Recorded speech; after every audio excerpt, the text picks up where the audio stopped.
Hey, hope this comes out good, guys. Welcome back. I got a pickup I got for free from the local, essentially our dump, the transfer station.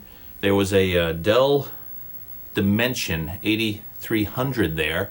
I used to work on these a lot when I worked at a community college. It was all Dells. This is actually older than the ones we'd work on. This is probably from around 2003.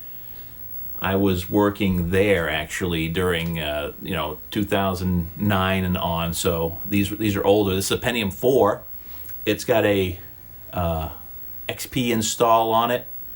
It's got 512 megabytes. There was an extra chip jammed in there, so it wasn't booting because it requires two.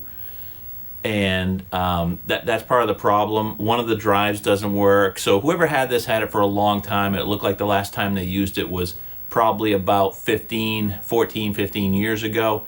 They must have just been sitting on it and finally dumped it. But, it's weird. They didn't dump their hard drive. But I wiped out their user stuff, all that crap, because I don't want to know anything that's going on there. And, that saved about 20-some gigs on this. It's got about a 70 gig hard drive.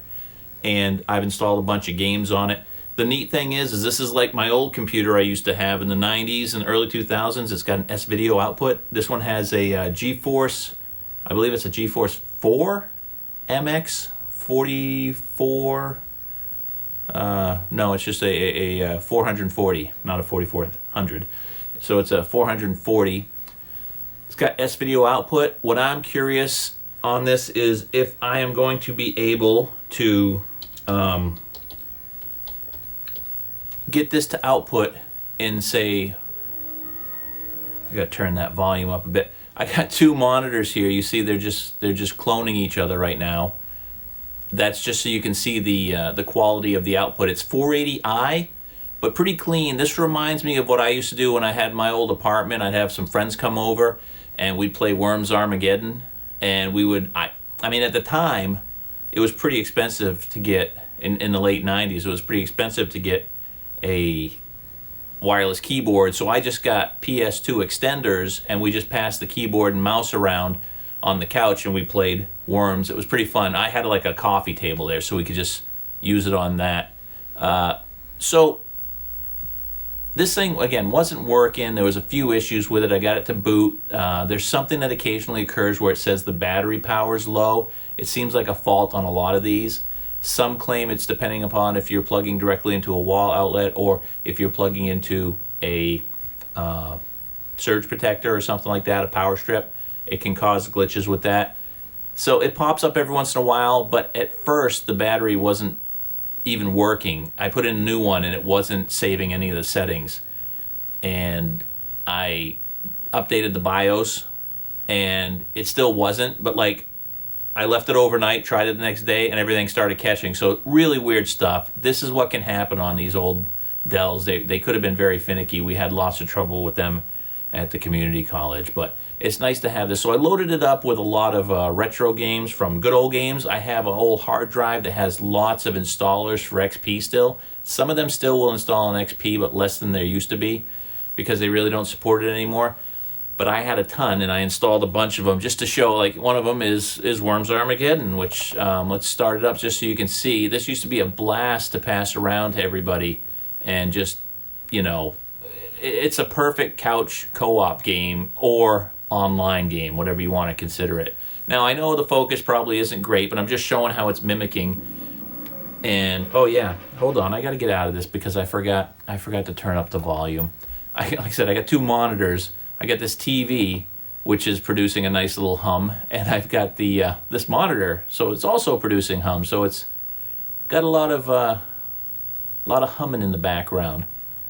And this is classic on XP where you couldn't get the sound to show up, so you can't adjust the sound. I got to figure out what the fix was for this. It used to plague me all the time. It just would suddenly disappear. I think this happened to a lot of people. I don't know if this has a Service Pack 3 on it, so I'll probably upgrade that. But we got to now go into Control Panel, and let's see. But again, this is great. This was free. It took me, probably about 4 or 5 hours straight research to get everything working again. I have a oh, this is really neat on this. I have a Vista install on here too. I had an old Vista machine that I just pulled it from. It grabbed everything. I just had to update the driver for the video card and the Sound Blaster. Oh, it's got a Sound Blaster Live in there. I know people don't like that much, but it's good. It's got a game port, so that's nice. So it's got a lot of good old-fashioned stuff from the 2000 era, and it seems highly compatible with everything I've thrown at it so far. But I needed some drivers. I got Vista to load. You can't activate Vista anymore without calling them up. I didn't want to do that, so I found a developer's activation. I use that. It's like, look, I got this. I've got Vista. You know, I just don't want to hassle with calling up Microsoft and punching in a 40-digit, geez, it's probably more than that, key. So I use, there's something called a developer activation. This isn't going online ever. So, and primarily I'm going to use it for XP, but I can use it for Vista. This is an IDE setup right now, but I had a SATA hard drive that I had Vista on, so I plugged that in because it has two SATA connectors in there, which is great because one of the DVD drives doesn't work. I really salvaged this because I didn't care if it worked. I just wanted some IDE drives, CD IDE drives, because they're so rare right now. Unfortunately, the top one works. It was jammed at first. I got it to start cycling properly. The one below was a rewritable, and it just doesn't work at all, so I might have to do some more work on that. But you can see I got to go into this every time to adjust the sound. Hopefully this isn't going to be too loud because I can't adjust it on the fly. It'd be nice. I've got a keyboard that's got functions on it, but it doesn't seem to have loaded the drivers for that, and I don't know where to get them, so we are stuck with what we've got. But again, this is totally free, so really exciting to find this. I'm always looking for, you know, backups to when things are going to break down. I have another XP machine, but that's really running on a much more modern bit of hardware. Fortunately, that was a Vista install on that, so I knew it was at the time when you could either get Vista or XP, so I was able to find all the drivers on that. That's the one I got my Voodoo card in too, which works great, and there's not one piece of software I've thrown at that, from DOS to probably somewhere in the 2015 era, that won't work on it. So that's super highly compatible. That's my favorite system right now, but I like having this. It's a nice backup because I can plug it into a TV. And it doesn't look too bad because this reminds me of, like I said, what I used to do with my friends. We'd play PC games on the TV. And it's not great. It's a little flickery. And if you have high resolution graphics on anything, you can't tell the text so much. But it was worth it. If you knew what you were doing, you could pretty much play any game on the TV. And I know a lot of people use the S-Video, but they don't have it, and they use a composite adapter in there. It looks like garbage. You need S-Video. That's the only way you're going to get it to look decent. I see people complaining about that in the past, looking up forums and stuff. It's like, no, you got to have S-Video inputs. So let's go back to Worms. And I got the other monitor up so you can see it's cloning it. It's taking the whatever output I have on the monitor. It could be higher.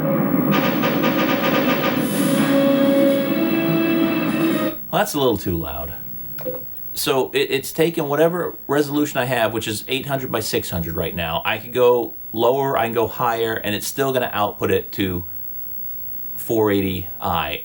Hopefully, I know there's modern graphics cards or semi-modern ones where you can get 240p with custom resolutions.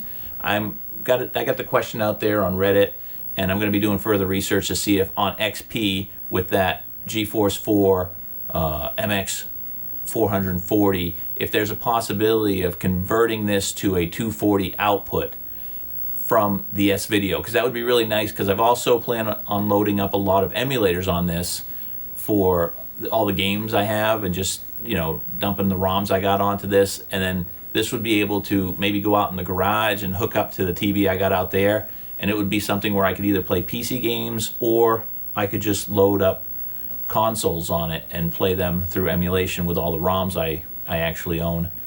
So that would be cool. But 480i is okay, just a little bit flickery. Load it up. Slow hard drive. Old IDE. I'd like to put a Windows 98 on this install, or ME or something. Probably 98, obviously. But you can see how good this looked. It was out for like the PlayStation at the time, and it was so zoomed in. So it's really nice. Like, I could actually change the resolution now that it's cloning it and shrink it even more. Let's get out and see. You see how much, hold on. You see how much I can scroll around here. Let's go to quit the game. Yes. Let's change the resolution to something higher and see what happens. Let's say okay. I know there was something with going to higher resolutions that could be a problem. So let's see what happens. So yeah, see? I have more space to play in. I mean, you could tell who your worms are. I don't know if it's coming out as good on here. It looks like the refresh rate's changed over on the monitor. It's a little flickery, but we're still at like 59 point whatever. Who do I got here to attack? But this was great. This is what I used to do. I think we used to have it on a resolution like this, you know, so you could scroll a bit. I don't remember if there was a zoom in and zoom out function on this. I think there was, but it's been too long since I played. Got the wind blowing with me. I'm just going to try and drop it on this guy over here. Whoa, that wasn't bad. I haven't played in a long time. But we used to sit on the couch and just play through rounds of this and laugh our asses off because you know, kill yourself half the time. But it was better than crowding around a 17-inch computer monitor. I mean, you can read this. I can read. That's Worm 1, Worm 2, Prince Andrew. Prince Andrew, he's in trouble now. I don't know if I have anything to really bust that up. I hit my own worm.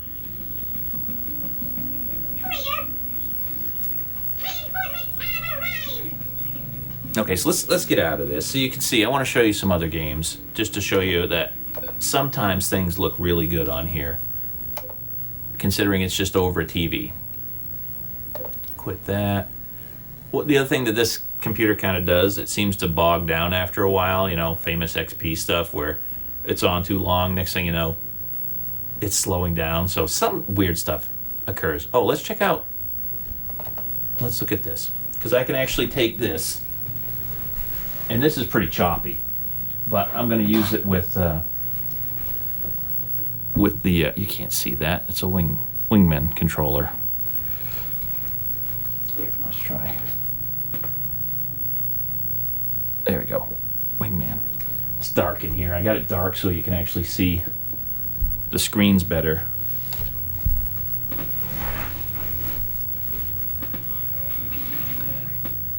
All right, start up. And if you hear a buzz, there's a fly in here. Now this glitching that's going on could be because of, I don't know, incompatibility, Sound Blaster Live. Again, these are old copies of these games on Good Old Games. I might try and download newer ones and see if they're still XP compatible. But this stuff was all downloaded like 10 years ago, and I saved them just in case there's not XP compatibility anymore.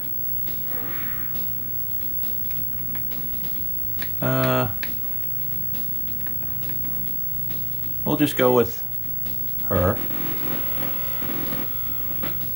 It's flaking out right now, you hear it? Yeah, you know, I might need a better version of DOS. Well, these DOSBox versions must be old. I played this yesterday. It ran fine. Again, this is the stuff that can happen.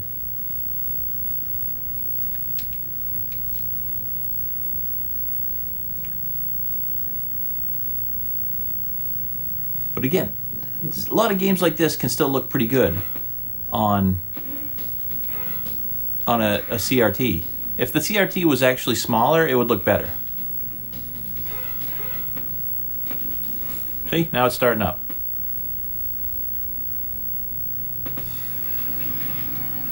What's great about this is it's 4-button, so I can assign. I don't have to push up for acceleration.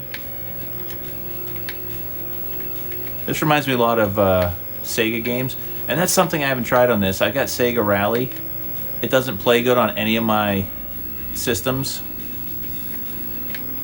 so I'll be excited to try it on this one because it's a more period accurate system. There's a lot of timing issues with it.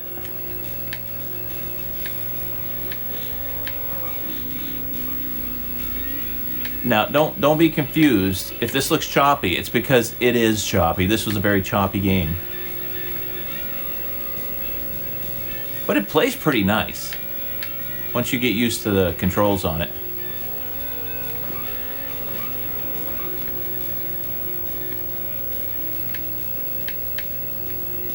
Not to say it plays better on this than on a modern system. I don't know how to get out. Oh, thanks. It moved me. All right, there's enough of that. Let's get out of this. You know, again, you can see that it's changing the frame rates or the refresh rates on the monitor based on the game. But on the TV, it maintains the 60 frames.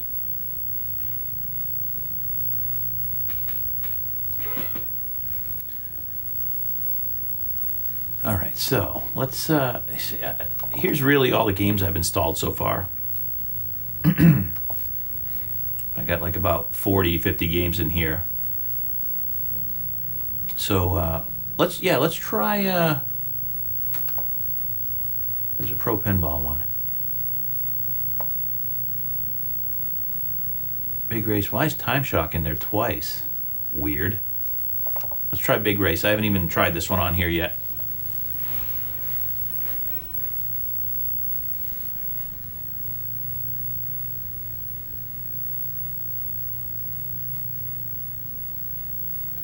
Looks amazing right now on the CRT TV.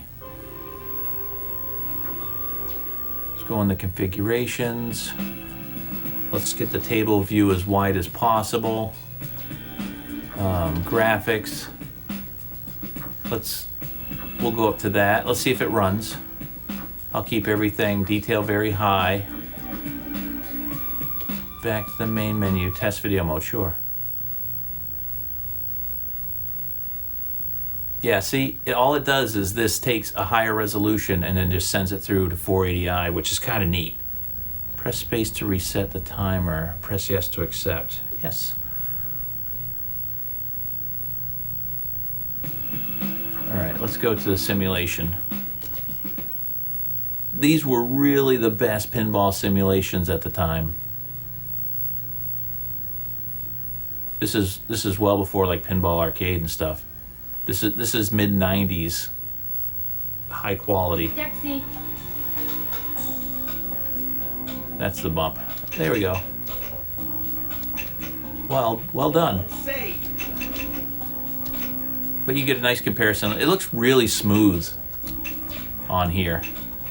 These are the kind of games that I would play on a TV through the S-Video once in a while. Because they still looked good. You lost some quality and resolution on a CRT.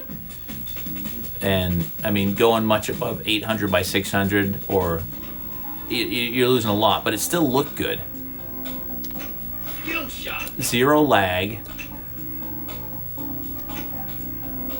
And I mean, these games again were out for like the PlayStation 1, and I would see how bad things looked on a PlayStation 1. And then compare it to being able to use S-Video out of my PC was so much better. The definition was greatly enhanced. Again, the worst part of it is small text. You know, it wasn't designed to show you that. But even on something like the PlayStation, you're not catching that small text perfectly. It's a blur anyway. They would just adjust the menus and stuff for lower quality.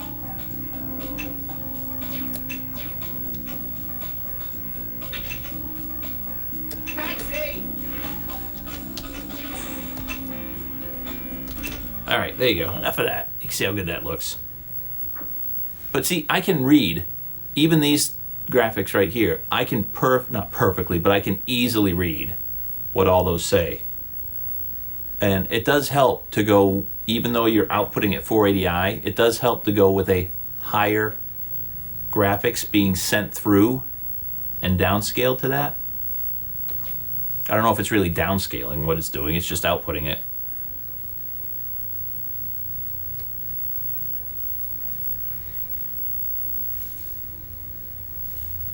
All right, what else we got here?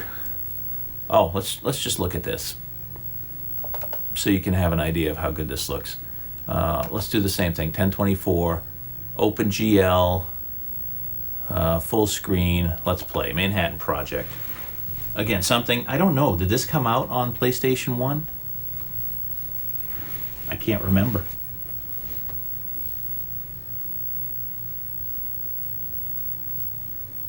But my goal actually is to maybe just keep this as an outside PC with my TV that's out in the garage. Because, again, I can load it up, see everything.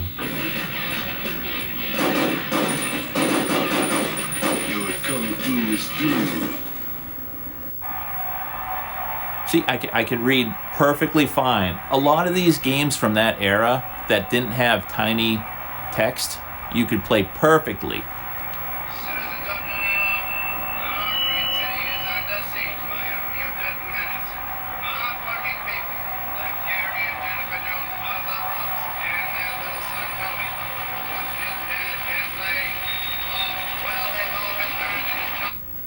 I can't escape through this. I'm trying to... It won't be long.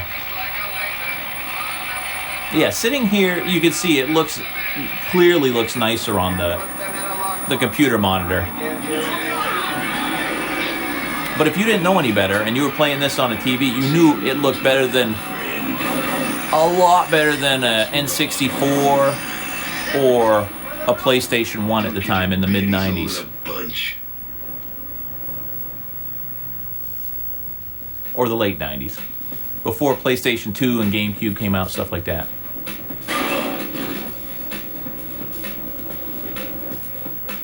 Now I can do a color adjustments too. Big Apple.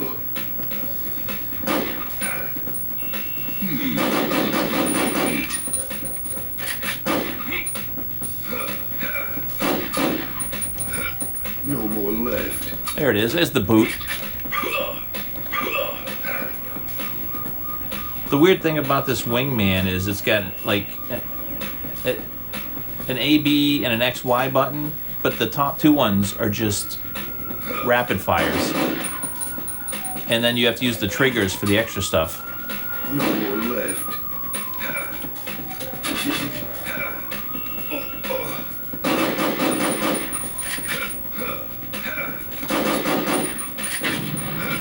Ooh. Oh, let's go in there.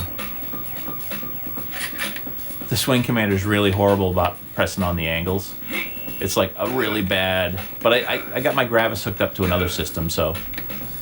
Get up there, buddy. Oh, I forgot, there's a double jump in this. That makes it a lot easier. Alright, you can go into things on this.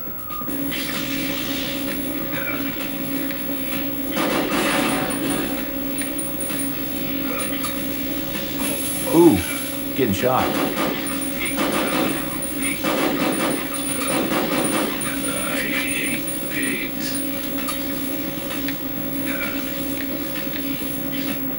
Alright, I shut that down. I don't remember how to play this. I haven't played this in probably 7-8 years. Oh, I can't go down there.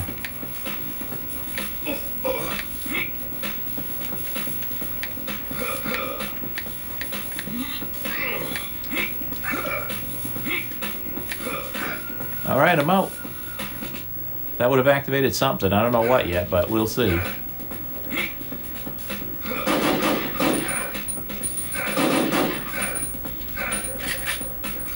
Oh, another pig down here. Get some ammo.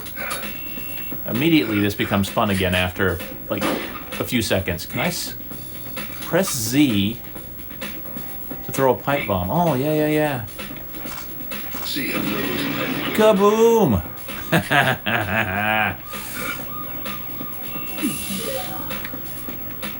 I mean, I'm not saying games aren't fun anymore, but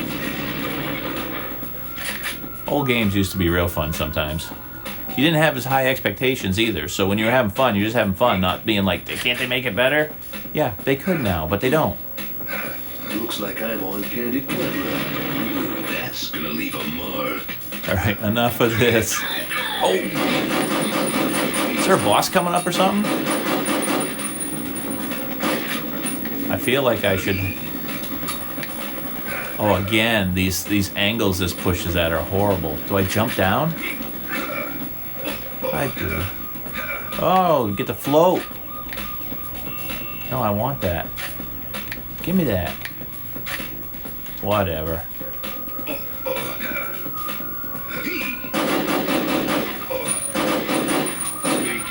Bacon. I'm not paying attention to all the instructions. I'm falling. Oh, I didn't. There's space for rent. Can I drop under here? Oh, yeah.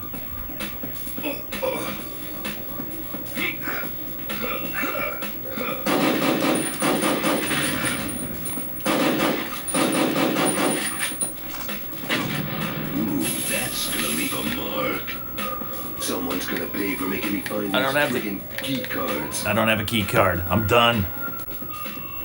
I'm done. All right, that's it. Look, great find. What else can I say?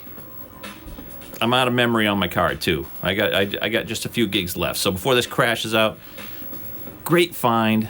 Dell Dimension 8300 with some goodies in there. Sound Blaster Live, GeForce 4. MX 440. What else was in there? Nothing special.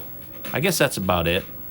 A little bit of memory, just enough to get back into the early 2000 gaming and play some late 90s gaming. So, really exciting. And then I can output it now like I used to in the past when I had my old PC in the 90s that I built from scratch back then. I can output this to a big screen CRT. Just like I used to have. This Mitsubishi TV is slightly smaller than the one I had in the old days. I'd given it away to someone for a wedding gift because I bought a new TV and they needed one, and they just were like, oh, I'd love to have the TV. We gave it to them, and then it got fried in a thunderstorm. They had it for like a couple of years and it got fried and it really sucked.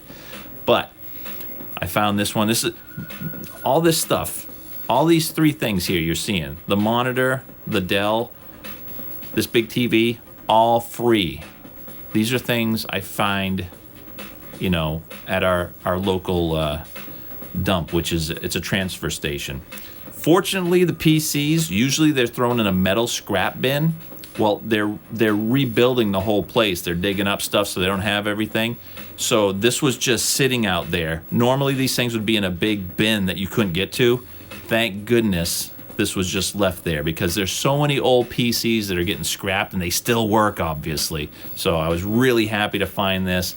I'm glad that they're redesigning the whole dump right now and they don't have places to put everything, because stuff is just getting left where it normally wouldn't be left and you get to pick through it. So cool find. Hey, thanks for watching, and we'll see you next time. So long.